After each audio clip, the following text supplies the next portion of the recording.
Mukunda Jewellers, first ever factory outlet opening soon in Jubilee Hills.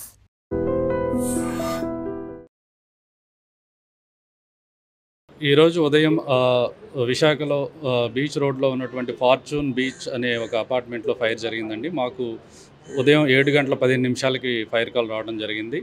హుటాహుటిన మా fire tender అలానే మా యొక్క బ్రాంటో స్కై లిఫ్ట్ని మనం ఇక్కడికి టర్న్అవుట్ చేశాము.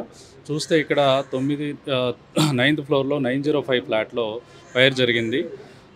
ఒక బెడ్రూమ్లో ఫైర్ స్టార్ట్ అయ్యి స్మోక్ అంతా కూడా మిగతా రూమ్స్ అన్నిటికి కూడా స్ప్రెడ్ అవడం జరిగింది.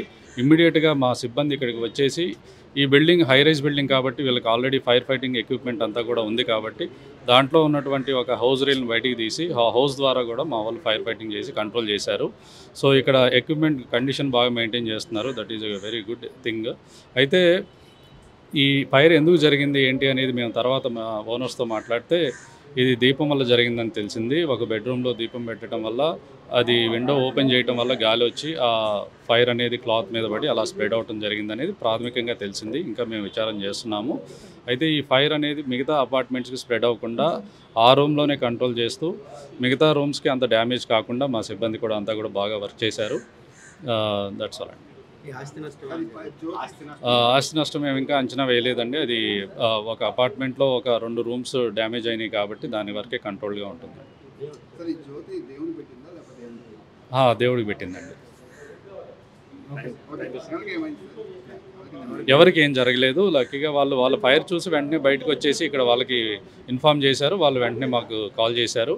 మా వాళ్ళు వచ్చి, ఇది 9th ఫ్లోర్ కాబట్టి జనరల్గా మన రెగ్యులర్ ఫైర్ ఇంజన్స్తో మనం వాటర్ తీసి కొట్టడం జరగదు.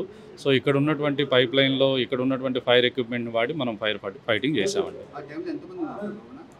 లోపల 2 ఉన్నారండి. ఒక ఓల్డ్ ఏజ్ ఉమెన్ ఉన్నారు, అలానే ఇంకొక లేడీ ఉన్నారు. అంతే. మార్నింగ్ అరౌండ్ 7 గంటలకు జరిగిందని అనుకుంటున్నామండి. మాకైతే 7:15కి కాల్ వచ్చింది. ఫ్రైడే గారికి స్పెషల్ థ్యాంక్ యూ. ఆయన ఫస్ట్ అలర్ట్ ఇచ్చారు, మన బిల్డింగ్ లో ఫ్యూమ్స్ వస్తున్నాయి, ఫైర్ ఉందని.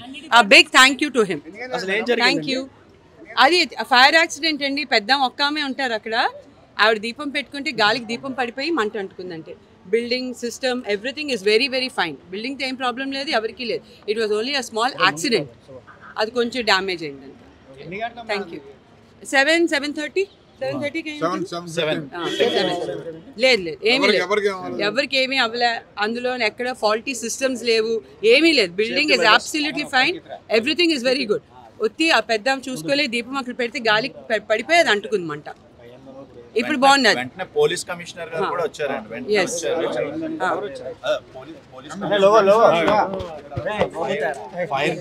ఫైర్ డీజీ గారు వచ్చారు. అందరూని వచ్చి ఇమీడియట్ గా యాక్షన్ తీసుకున్నారు. ఫైర్ డిపార్ట్మెంట్ వాళ్ళు కూడా మొత్తం అంతా ఫైర్ అంతా కూడా కంట్రోల్లోకి తీసుకొచ్చి ఎక్కడ ఏం ఇబ్బంది లేకుండా చేశారండి. బిల్డింగ్లో అయితే ఏం ఇష్యూ లేదు.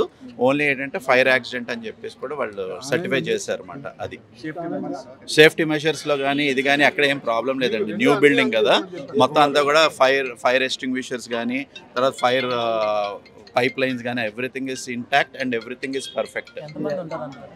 ఏదండి, ఆ ఫ్లాట్లో ఒకలే ఉన్నారండి, పెద్ద ఆవిడ ఉన్నారు. మిగతా వాళ్ళు ఆటోమేటిక్గా ఈ 96 అపార్ట్మెంట్స్ ఆల్మోస్ట్ వాళ్ళు అందరూ కూడా ఎవ్రీవన్ ఆర్ సేఫ్. ఎవరికి ఎక్కడ ఎలాంటి ఇబ్బందికరంగానే ఏం లేదు. అది నిజంగా ప్రస్తుతం ఉన్నటువంటి సమాజం దేనికి ప్రయారిటీ ఇస్తుంది? ఆర్థిక సంబంధాల చుట్టూ మాత్రమే తిరుగుతుంది. మళ్ళీ ఎన్నికలంగానే చాలా విరక్తి కలుగుతాం. మంచి అనిపిస్తుంది కదా, లేడీస్ కూడా ఛాలెంజింగ్ జాబ్స్ చేసినప్పుడు చాలా బాగుంటది. ట్రాఫిక్ అసిస్టెంట్స్ గా నియమించిన ట్రాన్స్జెండర్స్ అందరితో సాల్యూట్ చేయించుకుంటున్నారు. ఫుడ్ డెలివరీ ఇవ్వటానికి వెళ్ళినటువంటి డెలివరీ బాయ్ అనిల్ పై కళ్ళ ముందు